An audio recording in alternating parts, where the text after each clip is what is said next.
naniniwala sa sabi-sabi, walang bait sa sarili. Una-una sa lahat, nagaganap ako bumati sa iyo para mo mararating ang iyong pangarap kung wala sabi-sabi ng iba. Dapat may tiwala ka sa sarili at dapat una may tiwala ka sa Diyos. Dahil kung wala kang tiwala sa Diyos, hindi mo mararating ang iyong pangarap sa gabay nito.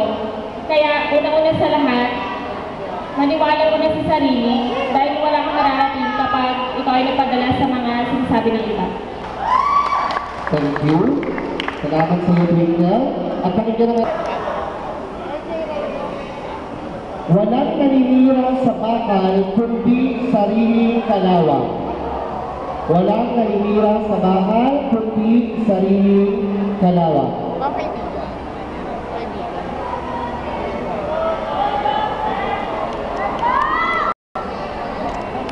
Magandang umaga sa inyo lahat at maraming salamat sa katanungan. Naniniwala ako na kung ano ang kinikilos ng isang individual ay ito ang isang refleksyon ng kanyang pagkatao. Kung babantayan mo o magiging matalino ka sa iyong mga kinikilos sa iyong kapaligiran, darating dyan na mayroong respeto sa iyo ang mga tao sa paligid mo. Tumago tayo sa maraming salamat sa inyong dalawa at tumago tayo sa